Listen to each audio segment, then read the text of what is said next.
الحمد للہ رب العالمین والصلاة والسلام علی اشرف الانبیاء والمرسلین وعلی آلہ واصحابہ اجمعین۔ قال اللہ تعالی وتبارک فی القرآن المجید والفرقان الحمید۔ بسم اللہ الرحمن الرحیم۔ لا اقسم بہذا البلد وانت حل بہذا البلد ووالد وما ولد لقد خلقنا الانسان فی کبد۔ صدق اللہ مولانا العظیم وصدق رسولہ النبی الکریم الرؤوف الرحیم۔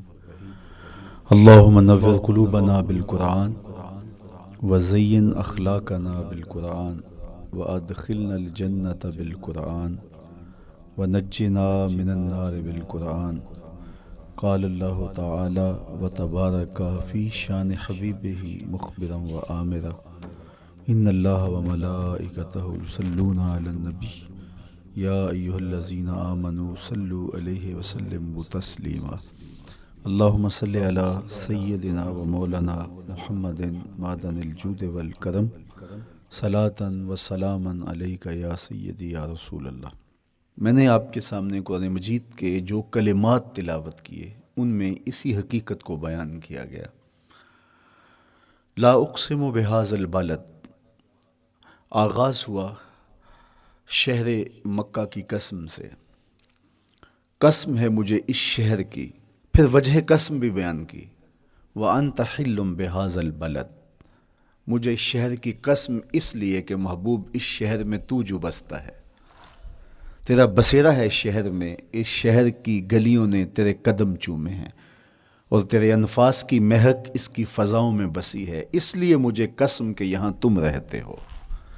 اللہ اکبر۔ علماء کے مابین اس بات پر اختلاف ہے کہ مکہ المکرمہ افضل ہے یا مدینہ النبی صلی اللہ علیہ وآلہ وسلم افضل ہے۔ ایک علمی اختلاف ہے، بعض نے کہا مکہ المکرمہ افضل ہے، دلائل دیے، بڑا وزن ہے دلائل میں۔ بعض نے کہا مدینہ رسول صلی اللہ علیہ وآلہ وسلم افضل ہے، دلائل دیے، بڑا زور ہے دلائل میں۔ لیکن شیخ عبدالحق محدث دہلوی علیہ رحمہ اسی آیت سے روشنی لے کر کے لکھتے ہیں کہ جب حضور مکے میں تھے تو مکہ افضل تھا، جب مدینے آ گئے تو مدینہ افضل ہو گیا۔ جدھر جدھر سے وہ گزرتے گئے مجد و شرف بھی پیچھے پیچھے رہا، چند لمحوں کے لیے ٹھہرے تھے تم جس پیڑ کے نیچے۔ نشور وحدی کا لہجہ دیکھیے کتنا دل آویز ہے، چند لمحوں کے لیے ٹھہرے تھے تم جس پیڑ کے نیچے، سنا ہے آج تک اس پیڑ کا سایہ مہکتا ہے۔ تو مکے میں ہیں تو مکہ افضل، مدینے میں ہیں تو مدینہ افضل۔ تو شرف ان کے وجود مسعود سے ہے، وہ جدھر جدھر سے گزرتے جائیں گے وہاں وہاں ہی نور پھیلتا چلا جائے گا۔ اور پیر نصیر الدین علیہ رحمہ کا لہجہ یہاں کتنا خوبصورت دکھائی دیتا ہے۔ ایک بار وہ جدھر سے گزرے ہیں نصیر، ایک بار وہ جدھر سے گزرے ہیں نصیر، بار بار ادھر سے بہار گزری ہے۔ تو کہا کہ قسم ہے مجھے اس شہر کی، یعنی شہر مکہ کی۔ کیوں اس شہر کی قسم؟ وَأَنْتَ حِلٌّ بِهَذَا الْبَلَدِ، کہ محبوب اس شہر میں تمہارا قیام ہے، اس شہر میں تمہاری رہائش ہے، تمہارے انفاس کی مہک ہے اس شہر کی فضاؤں میں، اور تمہارے قدموں کو چھوا ہے اس شہر کی گلیوں نے، اس لیے قسم کہ یہاں آپ رہتے ہو۔ وَوَالِدٍ وَمَا وَلَدَ، اور قسم ہے باپ کی، اور قسم ہے جو اس کی اولاد ہے۔ والد سے مراد کیا ہے اور ما ولد سے مراد کیا ہے؟ تو اس کے بارے میں ایک قول یہ ہے کہ والد سے مراد حضرت ابراہیم علیہ السلام ہے، اور ما ولد سے مراد حضور علیہ السلام جو ان کے فرزند ہیں۔ ایک قول کہ والد سے مراد حضرت آدم علیہ السلام ہیں، اور ما ولد سے مراد ان کی ساری ذریت اور نسل ہے۔ تیسرا قول کہ والد سے مراد حضور علیہ السلام ہیں، اور ما ولد سے مراد حضور علیہ السلام کی ساری امت، حضور علیہ السلام کی ساری آل اطرت، حضور کے اصحاب۔ لیکن علماء نے پہلے قول کو ترجیح دی کہ مکہ المکرمہ کی قسم کی گئی تو پھر مناسبت بنتی ہے کہ حضرت ابراہیم کا ذکر بھی ہو، تو اس لیے والد سے مراد حضرت ابراہیم ہیں، اور ما ولد سے مراد حضور علیہ الصلوۃ والسلام کی ذات ستودہ صفات ہے۔ تو تین چیزیں ہوئیں جن کی قسم کی گئی۔ سب سے پہلے شہر مکہ کی قسم کی گئی، پھر حضرت ابراہیم علیہ السلام کی قسم کی گئی، اس کے بعد حضور علیہ الصلوۃ والسلام کے مبارک وجود کی قسم کی گئی۔ تین قسمیں کر کے کہا کیا گیا، چونکہ جو خالی ذہن شخص ہو، جب اس کو کوئی بات بیان کی جائے تو قسم سے آغاز نہیں کیا جاتا۔ متردد الذہن کو کوئی بات کرنی ہو تو قسم سے آغاز کیا جاتا ہے، یا پھر آپ جس مضمون کو بیان کرنے جا رہے ہیں وہ اتنا اہم ہے کہ اس کی اہمیت کو اجاگر کرنے کے لیے آپ کو قسم کرنا پڑتی ہے۔ تو یہ جو ماں بعد کا مضمون ہے جس کو میرے رب نے بیان کیا، اس سے قبل ایک نہیں، دو نہیں، تین قسمیں کیں، تو پھر کان تو کھڑے ہو گئے، سماعتیں تو بچھ گئیں کہ وہ کون سی شے ہے جس کو بیان کرنا مقصود ہے، اور اس سے قبل قسم پہ قسم کی جا رہی ہے۔ قسم محبوب شہر مکہ کی، قسم محبوب تیرے والد بزرگوار حضرت ابراہیم علیہ السلام کی، اور قسم تیرے پاکیزہ وجود کی۔ اب انسان بالکل سماعتیں بچھا کے منتظر ہے کہ قسم کی کس بات کی جا رہی ہے، کس بات پہ قسمیں ہو رہی ہیں۔ تو جواب آیا، قسم محبوب شہر مکہ کی جس میں آپ رہتے ہو، قسم آپ کے والد بزرگوار حضرت ابراہیم علیہ السلام کی، اور قسم آپ کے پاکیزہ وجود کی۔ لقد خلقنا الانسان فی کبد، ہم نے انسان کو مشقتوں میں رہتا پیدا کیا ہے۔ یعنی انسان کی زندگی کے اندر مشقتیں، مشکلیں، آلام، مصائب، حالات کی تلخیاں، سخت مراحل، یہ اس کی زندگی کا حصہ ہے، اور ہم نے اس کو ڈیزائن اس طرح کیا ہے کہ یہ ان ساری مشکلات سے نہ بردآزما ہوگا اور حالات کی تلخیوں کا مقابلہ کرے گا، اور خیر و شر کے ساتھ ساری زندگی اس کا تعلق رہے گا۔ تو یہ اگر سخت جان ہوا تو زندگی میں کامیاب اور بامراد ہوا، اور اگر یہ کمزور ہوا تو پیچھے رہ جائے گا۔ اور اس کے لیے جو قسمیں کی ہیں وہ تین ہیں۔ قسم کا اور جواب قسم کا تعلق ہوتا ہے، یعنی جس پہ قسم کی جا رہی ہے تو جو قسم کی جا رہی ہے اس کا کوئی آپس میں تعلق ہوگا۔ جب پھولوں کا ذکر کریں گے تو پھر اس کے متعلقات ہی بعد میں بیان کریں گے۔ کسی نے کہا تھا جنگل میں کوئی مے خار مرا ہے، جنگل میں کوئی مے خار مرا ہے، اسے انگور کے پتوں کا کفن دو۔ میاں جنگل میں مرنے والے شخص کو کسی اور درخت کے پتوں کا بھی تو کفن دیا جا سکتا ہے، لیکن صاحب مرنے والا مے خار ہے، اور شراب کشید کی جاتی ہے انگور سے، تو اس کو تو ٹھنڈ تب بھی پڑے گی کہ انگور کے پتوں کا کفن دیا جائے۔ تو مناسبات ہوتی ہیں۔ تو اب جب قسم کی گئی تو قسم تین چیزوں کی گئی، اور اس کی جواب قسم سے مناسبت کیا بنتی تھی؟ انسان کو مشقتوں میں رہتا پیدا کیا گیا، حالات کی تلخیوں سے گزرتا ہے، سخت تربیتی مراحل سے اس کو گزرنا پڑتا ہے۔ تو اس چیز کو بیان کرنے سے قبل تین قسمیں کی گئی۔ پہلی قسم میرے حضور کے پاکیزہ شہر کی، مکہ المکرمہ کی، اس لیے کہ مکہ المکرمہ میں دیکھ لیجئے کہ صحابہ اور حضور کے ماننے والوں نے کیسے تلخ زندگی کاٹی۔ شجر اسلام ثمر بار ہوا تو ہمیں تو یہ کھلے ہوئے پھول دکھائی دیتے ہیں، لیکن ہم نہیں بھول سکتے کہ بلال حبشی کی پیٹھ پہ کیسے کوڑے برسے اور احد احد کیسے پکارتے رہے۔ تو ہم اس منظر کو دیکھیں، مکہ کے ان حالات کو دیکھیں، تو اس لیے قسم کی مکے کی، اور پھر حضرت ابراہیم علیہ السلام کی قسم کی، چونکہ حضرت ابراہیم نے جس قدر اذیتوں سے گزر کر کے، مصائب آلام کا سامنا کر کے، حالات کی تلخیوں کا مقابلہ کر کے اپنا راستہ بنایا اور اپنے رب کی رضا پائی، وہ تاریخ کا ایک انوکھا باب ہے۔ اس سے بڑھ کر کیا ہوگا کہ جلتی ہوئی آگ میں چھلانگ لگا دی رب کے حکم کی تعمیل میں، بیٹے کی گردن پہ چھری رکھ دی۔ یہ تماشا لب بام نہیں تھا، منا کی وادی میں وہ انوکھا واقعہ رقم ہوا کہ آج بھی تاریخ انگشت بدندہ ہے کیا ایک باپ، اور وہ اس بیٹے کو ذبح کرنے کے لیے آمادہ ہو گیا جو اس کی آنکھوں کا نور ہے اور دل کا قرار ہے، رب سے مانگ مانگ کے لیا، لیکن تعمیل ارشاد میں اس بیٹے کی گردن پہ چھری رکھنے کے لیے باپ تیار ہو جاتا ہے اور اس کو ذبح کرنے کے لیے آمادہ ہو جاتا ہے، حتیٰ کہ بیٹے کو لٹا لیتا ہے اور ہاتھ میں چھری پکڑ کے بیٹے کی گردن پہ رکھ کے پوری ہمت کے ساتھ جب چھری چلاتا ہے تو آواز آتی ہے فلما اسلم وتلہ للجبین ونادیناہ ان یا ابراہیم قد صدقت الرؤیا انا کذالک نجزی المحسنین۔ ابراہیم بس کرو، تم نے واقعی خواب پورا کر دکھایا۔ اپنی بیوی کو، اپنے نو مولود بچے کو وادی غیر ذی زرع میں چھوڑ آنا، جہاں کچھ بھی میسر نہیں تھا، یہاں آپ کو آپ کے ماں باپ چھوڑ کے جاتے ہیں، ایک خوبصورت آسودہ ماحول ہے، اور آپ کو جس مقصد کے لیے چھوڑ کے جا رہے ہیں تو وہ مقصد بھی آپ کی اور ان کے پیش نظر ہے، لیکن اس کے باوجود بھی جو ہے وہ آنکھیں نم ہو جاتی ہوں گی کہ ہم اپنی اولاد کو یہاں چھوڑ کے جا رہے ہیں، جبکہ ایک محفوظ پناہ گاہ میں آپ کو چھوڑ کے گئے۔ آپ کی تربیت کرنے والا ایک جو ہے وہ توانا طبقہ اور ایک توانا جو ہے وہ سٹاف موجود ہے جو آپ کی فکری، ذہنی، بدنی تربیت کے لیے کوشاں ہیں، لیکن اس کے باوجود بھی والدین محسوس کرتے ہیں لیکن اپنے نو مولود بچے کو وہاں چھوڑ کے جانا جہاں آب و دانہ بھی میسر نہیں تھا۔ مورخ اسلام فی جلندری نے اس وادی کا نقشہ کھینچتے ہوئے کہا، وہ وادی جس میں وحشت بھی قدم رکھتی تھی ڈر ڈر کے، جہاں پھرتے تھے آوارہ تھپیڑے بادے سر سر کے، جہاں پر گھاس اگتی تھی، جہاں نہ پھول کھلتے تھے، مگر وہ سرزمیں تھی آسماں بھی جھک کے ملتے تھے۔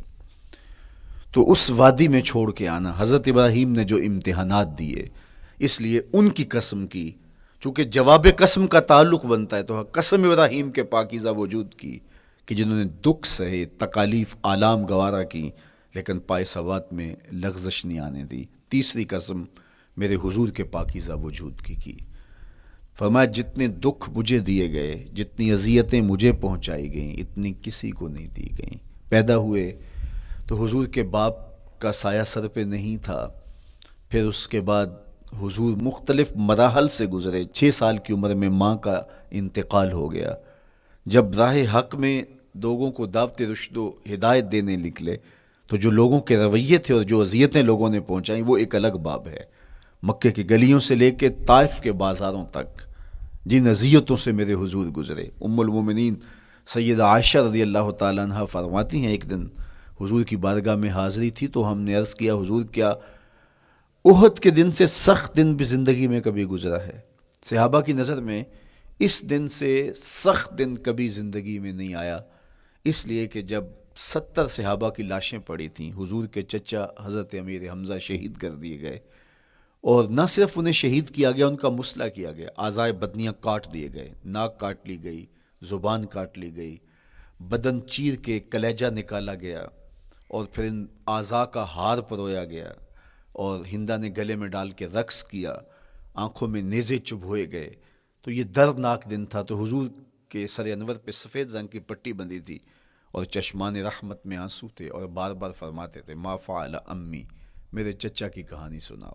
تو یہ دردناک دن تھا جو صحابہ نے اپنی آنکھوں سے دیکھا۔ تو انہوں نے کہا حضور کیا احد کے دن سے سخت دن بھی کبھی زندگی میں آیا؟ ان کا خیال تھا کہ حضور فرمائیں گے ہاں یہ میرا زندگی کا مشکل ترین اور سخت ترین دن تھا، لیکن حضور نے فرمایا ہاں عائشہ، جب طائف کے بازاروں میں تیری قوم نے مجھے پتھر مارے تو یہ دن احد کے دن سے بھی سخت تھا۔ حضور ان کے 3 سرداروں کے پاس پیغام حق لے کے گئے، لیکن انہوں نے آگے سے جو رویہ اختیار کیا وہ اتنا اذیت ناک تھا۔ حضور نے فرمایا کہ ٹھیک ہے، میں تمہاری خیر خواہی کا جذبہ لے کے تمہارے تک پہنچا ہوں، تم نے میری دعوت کو قبول نہیں کیا، تمہاری مرضی، تمہارا مقسوم، چلو اب یہ بات میرے اور تمہارے درمیان رہنی چاہیے، اس بات کو راز رہنا چاہیے، اہل مکہ تک یہ بات نہ پہنچے۔ انہوں نے کہا ہم کیوں راز رکھیں، بلکہ اوباشوں کے ہاتھ میں پتھر دے دیے، اور حضور جب واپس ہونے لگے تو وہ حضور کے پاؤں پہ سنگسنی کرتے، حضور اپنا ایک پاؤں اٹھاتے تو دوسرے پاؤں پہ مارتے، شدت درد اور احساس کرب سے حضور بیٹھ جاتے تو ان کے غنڈے دائیں بائیں سے بڑھتے اور کندھوں سے پکڑ کے حضور کو اٹھاتے اور مشق سنگزنی کرتے۔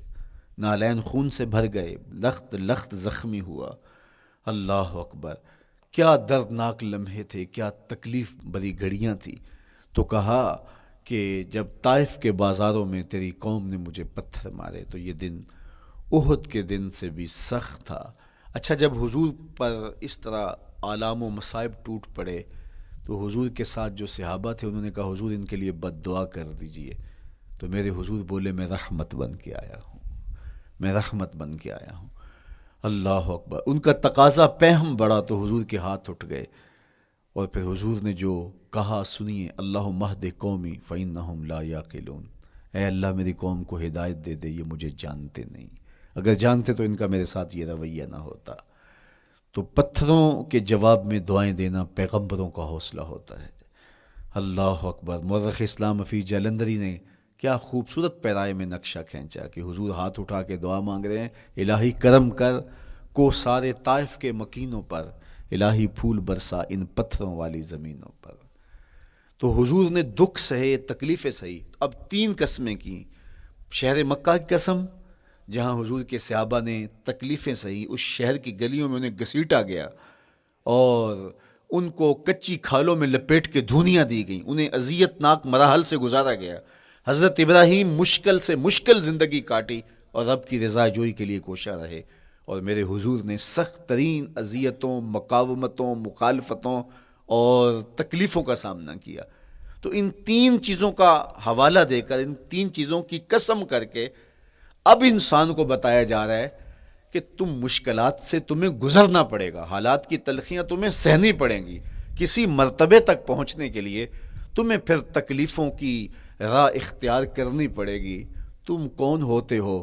میرا محبوب ہو تو تکلیفیں وہ بھی اٹھائے، 2 جہاں کا مالک ہو اور طائف کے بازاروں میں اس کے پاؤں پہ بھی پتھر پڑیں، اور کونین کا سردار ہو اور ان کے اوپر اوجری ڈال دی جائے، کائنات کا مالک ہو اور ان کو مکے کی گلیوں کے اندر ان کے گلے میں عقبہ بن ابی معیط کپڑا ڈالے اور تاؤ دے. تو کیا ان مشکلات سے تم بچ سکتے ہو؟ جب تم کسی منزل تک پہنچنا چاہتے ہو تو پھر یہ حوالے ماضی کے دیکھ لو. 3 قسمیں کر کے اس حقیقت کو بیان کیا. ابراہیم علیہ السلام کے وجود کو دیکھ لو، حضرت مصطفیٰ کریم علیہ السلام کی ذات ستودہ صفات کو دیکھ لو، اور مکے کی گلیوں میں صحابہ کے ساتھ جو ظلم اور جبر ہوئے اور انہوں نے جو مصیبتیں اور مشقتیں کاٹی وہ ساری دیکھ لو.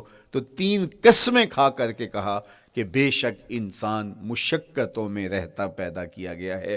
اس لیے قافلہ انسانی کے وہ افراد جو کسی منزل کے متلاشی ہوتے ہیں، جو جستجو کی زندگی بسر کر رہے ہوتے ہیں، ان کو پھر مشکلات سے گزرنا پڑتا ہے اور حالات کی تلخیاں ان کو گوارا کرنا پڑتا ہے، کشاکش حیات سے ان کو ٹکرانا پڑتا ہے، اور ان کو آگے بڑھنے کے لیے ان کو تکلیفوں سے گزر کر کے، جان گسل مراحل سے گزر کر کے پھر منزل کی طرف عازم سفر ہونا پڑتا ہے.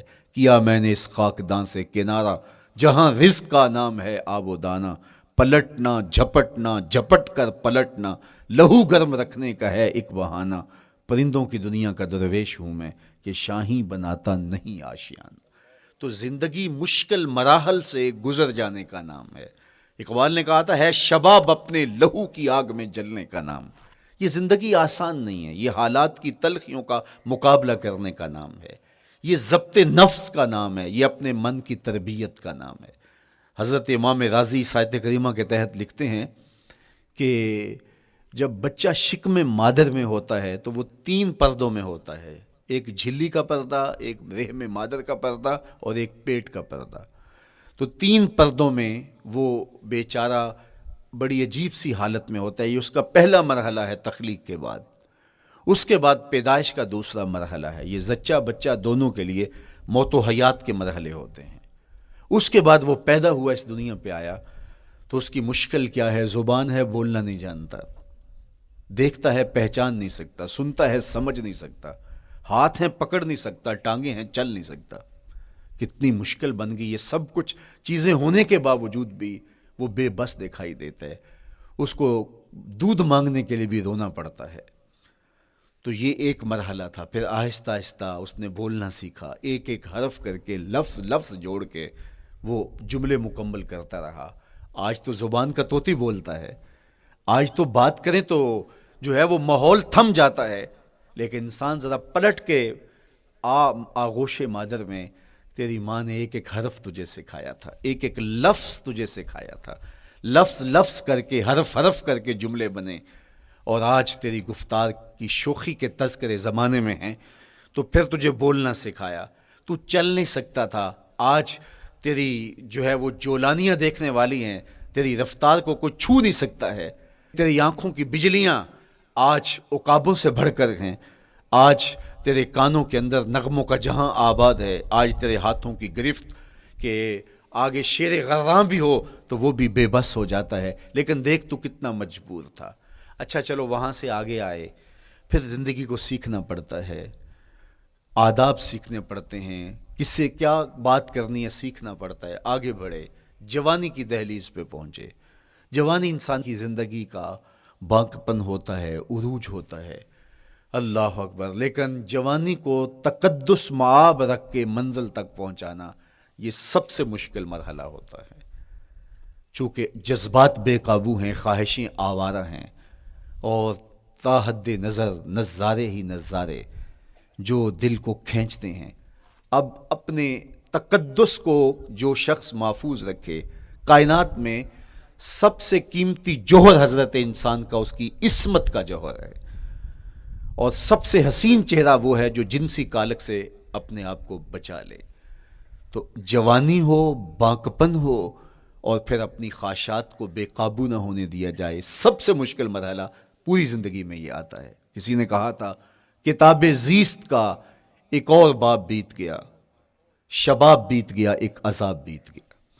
تو شباب کا ختم ہونا اور اس کو خیریت سے منزل تک پہنچنا، یہ کتنا بڑا مشکل مرحلہ ہوتا ہے، جس کا جوانی میں باطن کا چہرہ مسخ ہو جاتا ہے اور جنسی کالک سے جو چہرہ آلودہ ہو جاتا ہے، اس کا عفت کا دامن داغدار ہو جاتا ہے۔ تو اس لیے وہ چہرہ تاباں ہے، وہ چہرہ روشن ہے، وہ چہرہ منور ہے جو اپنے آپ کو کالک نہیں لگنے دیتا اور اپنی عصمت کی حفاظت کرتا ہے۔ میرے حضور نے بھی ارشاد فرمایا، سبعۃ یظلھم اللہ تعالی فی ظلہ یوم لا ظل الا ظلہ، 7 اشخاص ایسے ہیں قیامت کے دن جب کوئی سایہ نہیں ہوگا، اللہ ان کو اپنے عرش کا سایہ عطا کرے گا۔ ان میں سے پہلا شخص امام عادل حکمران، دوسرا شخص وشاب نشأ فی عبادت اللہ، وہ جوان جس کی جوانی اللہ کی عبادت میں بسر ہوئی، تیسرا وہ شخص ورجل قلبہ معلق بالمساجد، وہ شخص جس کا دل مسجد میں لگتا ہے، مسجد میں جمتا ہے، اور چوتھا شخص ورجل دعتہ امرأۃ ذات منصب وجمال فقال انی اخاف اللہ، وہ شخص جس کو دعوت گناہ ملی اور حسن قدموں میں بچھنے کے لیے بےتاب ہوا، اور اس نے کیا کہا، انی اخاف اللہ، میں اللہ سے ڈرتا ہوں، میرا اللہ مجھے دیکھ رہا ہے۔ میرے حضور نے فرمایا قیامت کے دن جب کوئی سایہ نہیں ہوگا، اللہ اس کے اوپر اپنے عرش کا سایہ تان دے گا، جو اپنی عصمت کے جوہر کو بچا گیا۔ تو یہ ایک مشکل مرحلہ تھا، اپنی جوانی کے تقدس کی حفاظت کرنا۔ میرے حضور نے ارشاد فرمایا انا حبیب اللہ، میں اللہ کا حبیب ہوں۔ جو جوان جوانی میں توبہ کرتا ہے وہ بھی اللہ کا حبیب ہے۔ کتنا بڑا اعزاز ہے اور کتنا بڑا کمال ہے جو شخص کو ملتا ہے جو جوانی میں اپنی عصمت کے تقدس کی حفاظت کرتا ہے، اپنی آبرو پہ پہرا دیتا ہے، اپنی نظروں کی حفاظت کرتا ہے، اپنی سوچوں کو آوارہ نہیں ہونے دیتا، اپنے خیالوں کو بھٹکنے نہیں دیتا، اپنی خواہشات کو بے قابو نہیں ہونے دیتا۔ تو یہ مشکل ترین لمحہ تھا۔ اس کے بعد امام راضی کہتے ہیں اب شادی کا مرحلہ ہوا، تو پہلے خود اپنی ذمہ داری تھی، اب کسی کا بوجھ بھی اٹھانا پڑا، یہ اگلی مشکل آ پڑی۔ پھر بچے ہوئے تو پھر اپنی زندگی تو ختم ہو گئی، پھر ساری زندگی، پھر بڑھاپے میں چلے جائیں، ارذل العمر تک چلے جائیں، یہ ساری زندگی مشکلات لقد خلقنا الانسان فی کبد۔ تو ہمیں عملی طور پہ مشکلات کے مقابلے کے لیے تیار ہونا چاہیے۔ دیکھیے ہم جب شکار کرنے جاتے ہیں اور وہ خطرناک جنگل ہو جس میں شیر، بھیڑی اور دیگر جانور بھی ہوں، تو پھر ہم حفظ ما تقدم کے طور پہ سب کچھ ساتھ لے کے جاتے ہیں اور اس انداز سے جاتے ہیں کہ ہمارے اوپر اگر کوئی حملہ ہو تو بچاؤ کی یہ تدبیر ہو۔ تو ہم عملی طور پہ اس کے لیے خود تیار ہوتے ہیں، تو پھر کوئی ہونے والا حملہ غیر متوقع نہیں ہوتا اور ہم اس کے لیے اپنے آپ کو مستعد اور فعال پاتے ہیں۔ اسی طرح میں اور آپ اگر زندگی کے اس فلسفے سے آگاہ نہیں ہوں گے کہ زندگی مشکلات کا مجموعہ ہے، حالات کی تلخیاں ساری زندگی ہمارے ساتھ رہیں گی، تو کوئی بھی تکلیف، کوئی بھی اذیت، کوئی بھی ایسا واقعہ جو ہم نہیں چاہ رہے ہوں گے وہ روح پذیر ہوگا تو ہم گھبرا جائیں گے اور پھر اس وقت ہم دکھی ہو جائیں گے۔ اس لیے ہمیں یہ قرآن نے سکھایا ہے کہ تم عملی طور پہ زندگی کی سختیوں کا مقابلہ کرنے کے لیے آمادہ اور تیار ہو جاؤ۔ قرآن مجید میں جو صبر کا لفظ ہے اس کا مفہوم یہ ہے کہ حالات کی جو تلخیاں تمہارے اوپر آتی ہیں، وہ غربت بھی ہو سکتی ہے، وہ بیماری بھی ہو سکتی ہے، وہ لوگوں کی عداوت اور دشمنی بھی ہو سکتی ہے، وہ اور بہت ساری چیزیں ہوتی ہیں، وہ جنگوں کی حالت کا بپا ہو جانا اور تمہارا دشمنوں کے نرغے میں گر جانا، یہ سب کچھ ہو سکتا ہے۔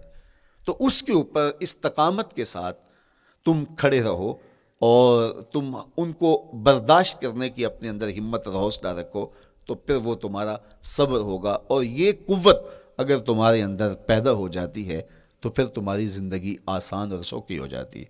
لیکن اگر یہ دولت تمہیں نصیب نہیں ہوتی تو پھر ساری زندگی دکھوں اور شکووں سے بھری رہتی۔ اس لیے ہمیں یہ چیز سیکھ لینی چاہیے کہ زندگی نام ہی مشکلات سے نہ برد آزما رہنے کا ہے۔ عملی طور پہ ہم دیکھو، ہمیں پتہ ہے سردی آ رہی ہے تو اس کا ہم پہلے انتظام کرتے ہیں، تو سردی ہمیں دکھی نہیں پھر کرتی، ہم سردی سے بھی لطف لیتے ہیں، موسم برسات سے بھی مزہ لیتے ہیں، اور گرمی سے بھی ہم ایک حاز حاصل کر لیتے ہیں اگر ہم اس کو جو ہے اس کے لیے عملی طور پہ اپنے آپ کو تیار کر لیں۔ لیکن اگر ہم اس کے لیے تیاری نہیں کریں گے تو سوائے گھبراہٹ کے اور کچھ نہیں ہوگا۔ تو مجھے اور آپ کو عملاً اپنے آپ کو اس بات کے لیے آمادہ کرنا پڑے گا کہ زندگی ان حالات کی تلخیوں سے ٹکرانے کا نام ہے، اور ساری زندگی ہمیں ان مراحل سے گزرتے رہنا پڑے گا۔ اور قرآن نے جو ہے وہ 3 قسمیں کر کے، اور 3 قسمیں بھی شہر مکہ کی اور محبوب کریم کے پاکیزہ وجود اور جناب ابراہیم علیہ الصلوۃ والسلام کی، تاکہ تمہیں پتہ چلے جب ان کو بھی ان مراحل سے گزرنا پڑا میں اور آپ کیا بیچتے ہیں۔ اس لیے ہمیں اپنی زندگی کو ان راہوں پہ ڈالتے ہوئے صبر اور استقامت، اب صبر اور استقامت کی دولت ہمیں کیسے نصیب ہوگی، یہ دولت کس طرح، یہ قوت راسخہ ہمارے اندر کیسے پیدا ہوگی، اور کس طرح ہمارے من کے اندر یہ چیزیں سمائے گی۔ اللہ تعالیٰ کی خشیت، اس پر توکل، اس پر بھروسہ، اور اللہ تعالیٰ جل شانہ کی طرف سے ہر کام کے ہونے کا یقین ہمارے اندر یہ استقامت اور یہ حوصلہ پیدا کرتی ہے یہ چیز۔ اس لیے مجھے اور آپ کو اپنی پوری زندگی میں اس عمل سے گزر کر کے اپنے آپ کو مضبوط ترین صورتحال میں لا کے کھڑا کرنا پڑے گا، اور یہی زندگی کا جمال ہے۔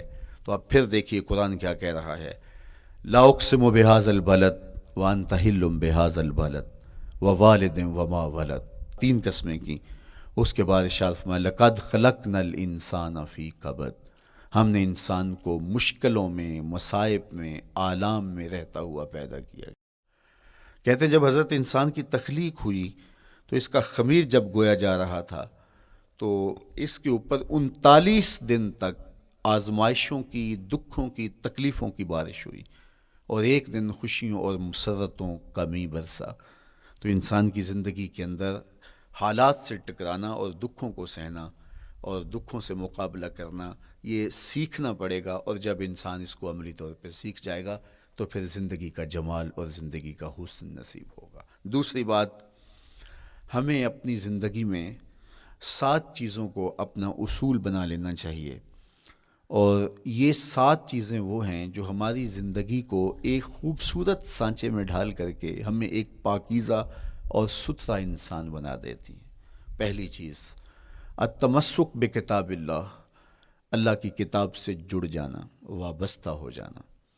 جب ہم کتاب اللہ سے وابستہ ہو جائیں تو پھر ہمارے باطن کی اور نفس کی تربیت ہوتی ہے، اور پھر ہم وہ مطلوب انسان بنتے ہیں جو ہمارا رب ہم سے تقاضا کرتا ہے۔ تو اس لیے ہمیں اپنی زندگی میں اس چیز کو لازم کر لینا چاہیے کہ ہمارا کوئی بھی دن قرآن مجید کی تلاوت کے بغیر نہ گزرے۔ اپنے دن کا آغاز قرآن مجید کی تلاوت سے کیجیے۔ سورہ یاسین سے جو اپنے دن کا آغاز کرتا ہے، سارا دن اللہ کی امان میں رہتا ہے، اس کی حفاظت میں رہتا ہے، اور اپنی شب کا آغاز سونے سے پہلے سورہ الملک کی تلاوت کریں، آپ ساری شب اللہ کی امان میں، اس کی حفاظت میں رہیں گے۔ اور قرآن مجید کو سمجھ کر اس کے مفاہیم و مطالب کے ساتھ ایک رکوع کم از کم پوری زندگی، اپنی زندگی کے نصاب میں آپ کتنا وقت مختلف امور کے لیے سر انجام دیتے ہیں۔ یہ کتاب انسانی ہدایت کے لیے، انسانی تربیت کے لیے، اس سے کوئی اور بہتر اور مؤثر جو ہے وہ نصاب نہیں ہو سکتا ہے۔ انسان سازی کا بہترین ذریعہ ہے یہ کتاب، اور اس کتاب کے ذریعے سے جو ہے وہ انسان پستیوں سے اٹھ کے بلندیوں تک جا پہنچتا ہے۔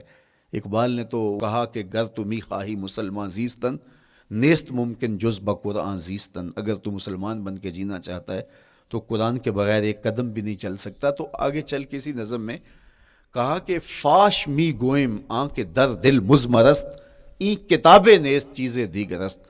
اگر میں کھل کے بیان کر دوں جو میرے سینے میں چھپا ہے تو میں تجھے بتا دوں کھل کے، یہ کتاب نہیں، یہ کوئی اور ہی شے ہے۔ کن لوگوں کو کہاں سے اٹھایا اور یہ کتاب کہاں تک لے گئی، جو باہمی جنگ و جدل میں الجھے ہوئے تھے اور حرف شناس بھی نہیں تھے، جو سواد آشنا بھی نہیں تھے، پھر انہوں نے جو ہے وہ روما کی سلطنت بھی الٹ کے رکھ دی۔ یہ کرشمہ تھا اس کتاب کا، جس نے زندگی کا جمال ان کی روحوں کے اندر پیدا کر دیا۔ تو میں اور آپ اپنی زندگی میں قرآن مجید سے کبھی بھی دور نہ ہوں، روزانہ کی بنیاد پہ آپ تلاوت کلام مجید اپنی زندگی میں شامل رکھیں۔ انشاءاللہ اس کے اجالے دنیا میں اور آخرت میں آپ اپنی آنکھوں سے مشاہدہ کریں گے۔ حضرت امام احمد بن حنبل فرماتے ہیں، میں نے رب سے کہا کہ مجھے اپنا قرب عطا کر، آواز آئی میرا قرب چاہتے ہو تو قرآن پڑھا کرو۔ یہ رب کی قربت کی بھی ضمانت ہے اور ضبط نفس اور باطن کی تربیت کا بھی ذریعہ ہے۔ اچھا، دوسری بات، والاقتداء بسنت رسول اللہ صلی اللہ علیہ وآلہ وسلم، ہمارے لیے بہترین نمونہ ہمارے حضور علیہ الصلوۃ والسلام کی زندگی ہے، حضور کے دیا ہوا نظام حیات ہے، جس پر حضور نے خود عمل کر کے دکھایا۔ میرا عشق رسول، میری محبت رسول اس بات کا تقاضا کرتی ہے کہ میں ان کے طریقہ حیات کے مطابق اپنی زندگی گزاروں۔ اسلام دعوے کی بات نہیں کرتا، دلیل ہم سے مانگتا ہے۔ آج میں کہتا ہوں میں عاشق رسول ہوں، اور اتنا بڑا عاشق رسول ہوں کہ میرے جیسا زمانے میں دوسرا کوئی نہیں۔ میرے جذبات ایسے دکھائی دیتے ہیں، آسمان کو چیر دوں گا اور زمین کو پھاڑ دوں گا، لیکن ہمسایوں کے ساتھ میرا سلوک بتاتا ہے کہ میں عاشق رسول نہیں ہوں۔ دوستوں کے ساتھ میرا رویہ بتاتا ہے کہ میں عاشق رسول نہیں ہوں۔ میں کسی سے وعدہ کرتا ہوں اور پھر اس پہ پورا نہیں اتر پاتا، تو صاحب پھر آپ عاشق رسول نہیں ہیں، آپ کچھ اور ہیں۔ عشق رسول تو یہ ہے کہ میرے محبوب علیہ السلام نے کسی سے عہد کیا ہے کہ تمہارے آنے تک میں یہاں کھڑا ہوں، اور وہ جا کے بھول جاتا ہے، اور میرے حضور 3 دن وہاں منتظر رہتے ہیں۔ وہ اچانک گزرا اور دیکھا تو حضور علیہ السلام کھڑے ہیں، تو خود پریشان ہوا، صرف اتنی بات اسے کہی، صاحب تو نے مجھے مشکل میں ڈال دیا، تو نے مجھے مشقت میں ڈال دیا۔ عہد کیا ہے تو پھر اس کی پاسداری نبھا کے دکھائی۔ اللہ اکبر! میں اگر حضور سے محبت کرنے والا ہوں تو میرا رویہ بتائے کہ میں عاشق رسول ہوں۔ میری زبان پہ جھوٹ نہیں بول سکتی۔ آپ سے پوچھا گیا کہ مومن بزدلی کر سکتا ہے؟ کہا نہیں، بہادر ہوتا ہے، لیکن ہو سکتا ہے کبھی اس سے بزدلی سرزد بھی ہو جائے۔ پھر پوچھا گیا کہ مومن بخیل ہو سکتا ہے؟ کہا نہیں، سخی ہوتا ہے، لیکن ہو سکتا ہے کبھی اس سے بخل بھی سرزد ہو جائے۔ پھر تیسرا سوال حضور سے کیا گیا، مومن جھوٹا ہو سکتا ہے؟ فرمایا جھوٹا نہیں ہو سکتا، یہ پکی بات ہے کہ مومن جھوٹ نہیں بول سکتا۔ میں اور آپ اپنے رویوں میں دیکھیں کہ ہم کھڑے کہاں ہیں۔ آج ہم ان جگہوں پہ بھی جھوٹ بولتے ہیں جہاں جھوٹ بولنا ہماری مجبوری بھی نہیں ہوتی، چونکہ یہ ہماری فطرت ثانیہ اور عادت بن چکا ہے، اور ہم اس کو برا ہی نہیں سمجھتے۔ جبکہ جھوٹ جب کوئی شخص بولتا ہے، حدیث پاک میں آتا ہے اس کے منہ سے بدبو نکلتی ہے، رحمت کے فرشتے 1 میل دور ہٹ جاتے ہیں اس سے۔ اور سویر سے شام تک جب ہمارے معمولات یہ ہوں تو پھر ہم کہاں کھڑے ہیں اور رحمت کے فرشتے کہاں کھڑے ہیں؟ تو حضور علیہ الصلوۃ والسلام کی سنت کا اتباع حضور کی محبت کی دلیل ہوگی۔ امام قرطبی نے لکھا ہے، اللہ کی محبت کا کوئی دعویٰ کرے تو کیا دلیل ہوگی کہ یہ واقعی محب الہی ہے؟ تو کہا اللہ سے محبت کا دعویٰ کرنے والے کے لیے دلیل یہ ہے کہ وہ قرآن سے پیار کرے۔ قرآن سے پیار اور قرآن سے محبت کی دلیل یہ ہے کہ حضور کا پیار سینے میں رکھے. حضور سے محبت کی دلیل یہ ہے کہ سنت رسول سے پیار کرنے والا ہو. اور سنت رسول سے پیار کرنے کی دلیل یہ ہے کہ بدعات سے اجتناب کرنے والا ہو. ہر وہ طریقہ جو میرے حضور نے نہیں دیا اس کو اختیار نہ کرے، اس طریقے کو اختیار کرے جو حضور علیہ الصلوۃ والسلام کا عطا کرتا ہے. تیسری بات، عقل الحلال. یہ وہ بنیادی اصول ہیں جو ہماری زندگیوں میں اتر جانے چاہیے اور ہم ایک صالح اور خوبصورت انسان بن کے اس معاشرے کا حصہ بن سکتے ہیں. عقل حلال زندگی میں شامل ہو تو زندگی کو جمال نصیب ہوتا ہے اور باطن اور ظاہر کو طمانینت نصیب ہوتی ہے. اگر رزق پاک نہیں ہے تو آپ کعبے بھی جائیں تو وہاں بھی آپ محروم پلٹیں گے.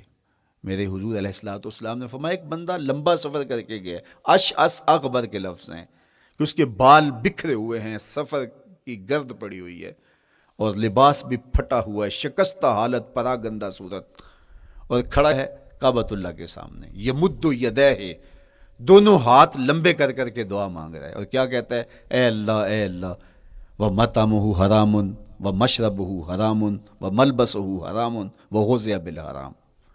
فرمایا اس کا کھانا حرام کا ہے، اس کا پینا حرام کا ہے، اس نے جو لباس پہنا ہے وہ حرام کا ہے. میرے حضور فرماتے ہیں بتاؤ اس کی دعا کیسے قبول ہوگی؟ اب لمبا سفر کاٹ کے حرم کعبہ میں پہنچے، غلاف کو پکڑ پکڑ کے دعائیں کر رہا ہے، لمبے لمبے ہاتھ کر کے دعائیں مانگ رہا ہے، ملتزم سے لپٹا ہوا ہے، حتیم میں سجدہ ریز ہو کے رو رو کے دعائیں مانگ رہا ہے، لیکن دعا قبول نہیں ہوتی. کیوں؟ اس لیے کہ اس کے پیٹ میں لقمہ حرام کا ہے، اس کے بدن پہ لباس حرام کا ہے. تو اسلام نے جتنا زور حلال کمانے، حلال کھانے اور حلال اختیار کرنے پر دیا ہے، تو ایک مومن اگر اسلام کے مبادیات سے بھی آگاہ ہو تو اس کی تو زندگی کے اندر جو ہے وہ حرام گھس ہی نہیں سکتا ہے، بلکہ وہ مشکوک سے بھی اجتناب کرے. چوتھی چیز، کف الاذی. اپنے آپ کو ایسا بناؤ کہ تمہارے وجود سے کسی کو ضرر اور تکلیف نہ پہنچے. ہمارا اسلام تو ہمیں یہ بتاتا ہے کہ تم پیاز یا لہسن کھا کے مسجد میں نہ جاؤ کہ تمہارے منہ سے جو سمیل آتی ہے اس سے کسی کو تکلیف نہ پہنچے. تو یہ اسلام کی دی ہوئی تعلیمات ہیں کہ مسجد میں بھی جانا ہے تو اپنے آپ کو دیکھو کہ تمہاری حالت کیا ہے، تمہاری وجہ سے کسی کو تکلیف نہ پہنچے. تمہارے رویے اتنے خوبصورت ہوں، تمہارے ہمسائے بتائیں کہ یہ واقعی مسلمان ہے. مسلمان کی تعریف کی گئی، المسلم من سلم المسلمون من لسانہ و یدہ. مسلمان کون ہے؟ جس کے ہاتھ سے، جس کی زبان سے دوسرا مسلمان بھائی محفوظ ہے، تو وہ مسلمان ہے. اللہ اکبر. ہم یہ جو کہتے ہیں السلام علیکم، اس کو کہتے ہیں تحیت المسلم، مسلمان کا تحیت. تو اس میں اس کے معنی پہ غور کریں تو ہم اس کو ضمانت دے رہے ہوتے ہیں، السلام علیکم، تیرے اوپر سلامتی ہو. تو ہم اپنی جانب سے اسے ضمانت دیتے ہیں، میرے بھائی میری طرف سے تیری عزت، تیری جان، تیری آبرو سلامت ہے، اب میری جانب سے تو پریشان نہیں ہونا، میں تجھے سلامتی کی ضمانت دیتا ہوں. اور وہ آگے سے کیا کہتا ہے؟ وعلیکم السلام. میرے بھائی پھر میری جانب سے بھی تیرا سب کچھ محفوظ ہے. اگر سلام کا مفہوم اچھی طرح ہماری روحوں میں اتر جائے تو پھر ایسا ہو نہیں سکتا کہ ہم جس کو السلام علیکم کہہ دیں پھر اس سے ہم دھوکہ کریں یا اس کی آبرو پہ حملہ آور ہوں یا اس کے مال پہ حملہ آور ہوں جب السلام علیکم کہہ دیا. چونکہ جو ہمیں لفظ بولنے کے لیے کہا گئے ہیں اس کے پیچھے فلسفہ ہے لفظوں کا. یہ پھول ہیں، ان کو دیکھ کر سبحان اللہ کہنے کا کہا گیا ہے. پہاڑوں کو دیکھ کے اللہ اکبر کہنے کا کہا گیا ہے. پہاڑوں کو دیکھ کے سبحان اللہ کہہ دیں اور پھولوں کو دیکھ کے اللہ اکبر کہہ دیں، ایسا کیوں نہیں کہہ دیتے؟ لیکن نہیں، اس لیے کہ جب پہاڑوں کو دیکھتے ہیں تو دل میں ان کی ہیبت پیدا ہوتی ہے. اتنے بڑے پہاڑ، سمندر کو دیکھتے ہیں تو اس کی ہیبت پیدا ہوتی ہے. اتنا بڑا سمندر تا حد نظر پھیلا ہوا، تو جب اس کی بڑائی پیدا ہونے لگتی ہے تو فوراً پلٹایا گیا اللہ کی بڑائی کی طرف اور کہا بول اللہ اکبر، یہ نہیں میرا اللہ بڑا ہے. اور پھول کو جب دیکھا تو اس کی لطافت کی طرف الجھنے لگے، کتنا خوبصورت ہے، درزوں میں کیسے خوشبو بسی ہوئی ہے، کیسے رنگ ہیں، کیسے جمال ہیں. اللہ اکبر. وہ کیا کسی نے کہا تھا نا کہ درزوں کی لطافت میں خوشبو نے اماں پائی، گل چیرنے والے نے کس شان سے چیرا ہے. تو کیا کمال ہے یار، کیا پتیاں ہیں، کیا رنگ ہے، کیا خوبصورتی ہے، کیا لطافت ہے. الجھنے لگے، کہا بول سبحان اللہ، یہ کیا ہے، جس نے رنگ بھرے ہیں وہ پاک ہے.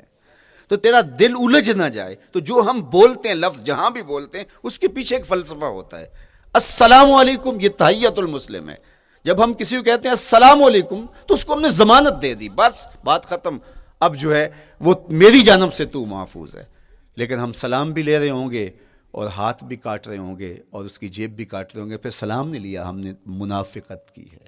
تو کف الاذی چوتھی چیز، اور پانچویں چیز اجتناب المعاصی، گناہوں سے اپنے آپ کو بچا کے رکھنا۔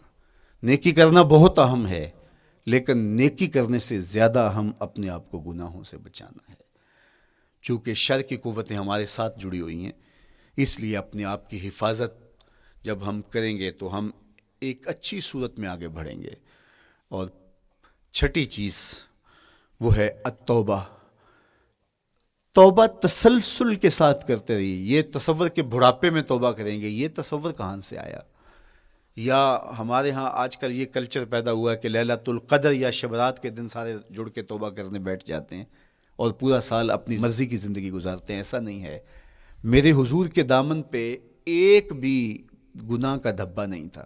ہم نبیوں کی عصمت کے قائل ہیں، کسی نبی پر کوئی گناہ کا دھبا نہیں ہوتا۔ اگر اس امکان کو بھی تسلیم کر لیا جائے تو ساری شریعت مشکوک ہو جاتی ہے، لیکن اس کے باوجود حضور فرمایا میں دن میں اللہ سے 100 بار توبہ کرتا ہوں، ایک دن میں 100 مرتبہ توبہ کرتا ہوں۔ میں اور آپ دیکھیں کہ ہم کیا اس معمول کو اپنی زندگی میں شامل کیے ہوئے ہیں۔ جب انسان توبہ کرتا ہے، جب غسل کر لیتا ہے نا ایک دفعہ، تو پھر وہ بچ بچ کے چلتا ہے کہ کوئی گرد دوبارہ پڑ نہ جائے، اور جب وہ لتھڑا ہوا ہو تو پھر اس کو پرواہ بھی نہیں ہوتی۔